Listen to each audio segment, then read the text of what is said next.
They can't save us.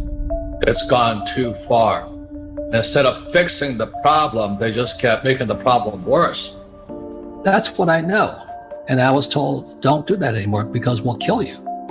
People started playing games, and now the game is out of control. The world's never going to be the same. I hope I'm wrong. We're going to go bankrupt. There'll probably be a new conference like the Louvre Accord or the Smithsonian Accord, and they're going to rewrite the rules of the game again.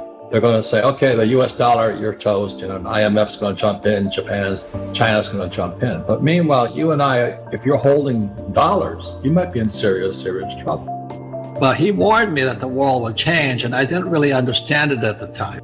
Some of the nasty threats I've got. You better watch out, because I criticize vaccines. And I've studied vaccines. I kind of know what they do. The primary reasons vaccines are so profitable is because when they brought them out, you cannot be sued. The drug big pharma cannot be sued for any failure of the vaccine. So the vaccine is 10 million people. The drug company, ABC, big pharma, i.e. Merck and those guys, they can't be sued. And then what they do is they produce the vaccine and then they get somebody like Trump or Obama to push it. That's what I know. That's the freedom of speech. Another thing that's been violated is the right to assembly. Social distancing and shutting down businesses is a violation of the First Amendment. So our rights are being ripped out of our hands right now, and that disturbs me. So that's what you got to be careful today, because freedom of speech is gone. One of my tweets was New York City going broke. And the reason New York City is going broke is much of the property in New York City is commercial real estate. I own residential real estate, so we're doing pretty good. But in commercial real estate, with everybody zooming away and at home and all this, the question is, who's going to go back to work? Who wants to pay that high price for that commercial real estate? But worst of all, what value is commercial real estate, like an office building, if you don't have workers in it? All cities count on real estate taxes. So what you're going to see in the next few years is real estate taxes on your home. My apartments will go up. But when New York taxes those commercial high-rise buildings, more tenants will leave. So New York City is going broke. The beautiful city of Vancouver, Canada, is flat broke. That's tragic what's happening, because you have these incompetent city managers who are just like my poor dad, guys with college degrees, but no common sense. You know what I mean? All the cities now count on taxes, but if a small businesses closing and big commercial real estate starts closing, our cities are going broke. You add to that pensions. Pensions, mark my words. I wrote my book called Who Stole My Pension? Pensions are going to be the biggest disaster hitting America and the world today. And I was told, don't do that anymore because we'll kill you. My friend who's a doctor says they will. So that's what concerns me. I'm in for the freedom of speech, and I agree that people can disagree. Everybody has their own opinion. But to threaten somebody with death and all that, that's a little too far. People started playing games, and now the game is out of control. This corona crisis, as I call it, it's a smokescreen for something that's been going on for years. The biggest crisis is the financial crisis. And your generation, the millennials, have been screwed. Big time. If you understand how money is created credit and debt. That's all it is.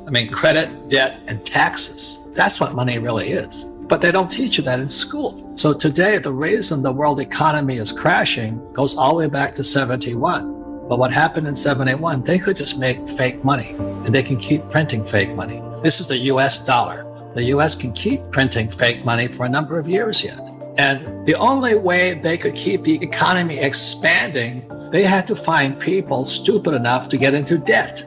If a newspaper, and this starts with the Los Angeles Times, New York Times, if they say something their advertisers don't do, they get shut down. So now these big newspapers, they are censored, determined by the advertisers. The same as this Dr. Atkins, this carbohydrate revolution. And across the world, there's 2 billion old guys like me who have no money, and who's going to bail them out? And no Republican or Democrat is going to say we're not going to pay the old guys money. So that means the old guys, they're going to say, you got to bail us out. And so naturally, they're going to print more money and pay the old guys just so they get reelected. So it's real estate taxes, it's small businesses going broke, it's income taxes going down, and pensions going down. Well, the Fed has to print more money. So that's why I keep saying buy gold, silver, and Bitcoin. because gold is getting more scarce. So let me explain why gold. So my prediction is gold in 1 year should be $3,000. So that's about $1,000 more than it is today. So in a year, it should be up another 1,000. Some people say 2,500 is optimistic. But I'd rather have the price of gold going up than your money going down. So if you're saving money, I'll pray for you tonight, because your savings are actually real money. In other words, if you worked for it and you paid the taxes on that money you worked for, that's real legitimate money. Unfortunately, the Fed is printing trillions and they're going to pay you nothing for your savings. I mean, when I was a kid, I got 15% on my savings. Today, you get nothing. So the Fed is screwing you. That's the term. So I think gold at 3,000, not outside the box. Silver, $40. And the reason I like silver is moving faster than gold today. And when I look at the price of gold, the high point was $1,900 approximately. But today it's $1,700. So gold is near its all-time high. Silver used to be about $49. And today I think it's $18. So it's about 70% below its all-time high. So silver is the best deal of all. And I think most of you can afford a $20 silver coin. If you can't, you have deep problems. The reason I like Bitcoin is because what I understand about Bitcoin is that it had a halving. And a halving means they print less of it. At the same time, Bitcoin is printing less, the Fed is printing trillions. Now, you don't need a degree in rocket science to figure that one out. The Fed is making the US dollar or any currency, the yen, the euro, the peso, softer. Bitcoin is getting harder. Gold is getting harder. Silver is getting harder. I don't buy gold, silver, and Bitcoin to get rich. I just hate getting screwed by the Federal Reserve Bank and the Treasury. So if you want to keep saving money and putting it in the stock market, more power to you. But all that paper stuff is printed. And the CEOs of these stock market companies, they did a side deal with the Fed. So the Fed was loaning them billions of dollars for them to jack their stock price up. So the stock prices are at this artificial high. And all mom and pop are watching their 401ks or IRAs, and the stocks are this high. And the Fed keeps printing more money, keeps giving the CEOs indirectly, because they can't do it directly. They do it through what's called SRVs, special something vehicle. And they give the CEOs the money and they pop the stock market up. That's why we're in serious trouble. Freedom of speech doesn't mean we have to tell the truth. You see, just because, when I read a financial from a stock company or for a company, they can lie. In fact, accounting is just not a lie, but one big distortion. You've got to understand how the numbers are making the story look good or making the story look bad. Many real estate investors, they'll actually take what's called a pro forma, which is, BS, blue sky. Well, the people that'll get hammered, I'm writing this paper right now. It's taking me 4 months because it's a tough paper. It's called The Brave New World. And what this corona crisis represents is we're going into a brave new world. As I said in prophecy, I said it would come in 2016, but I didn't foresee. I started prophecy in 1999, but I didn't foresee quantitative easing and zero interest rates. I didn't foresee how desperate our leaders are, the Federal Reserve Bank, the Treasury, Wall Street, and even putting students in debt. I cannot believe how desperate people are. Everybody's so desperate because this world, starting from 1971, is so deeply in debt. The world's never going to be the same. As a kid, it's called a credit card.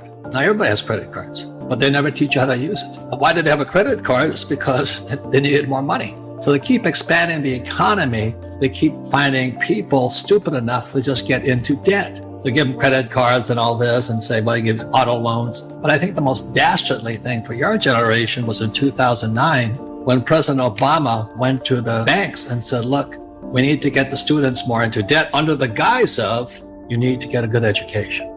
I don't know if you understand money, but there's only 4.5 trillion in base money, M1. There's about 225 trillion in debt. That means there's only 4.5 trillion for 225 trillion in debt. The machine's going to stop soon. I don't know when, but it's going to stop. And when it comes to a stop, that's when my gold, silver, and Bitcoin will go through the roof. So going back to 1971, this financial crisis is now showing up. And it's your generation that will inherit a pile of duck doo-doo.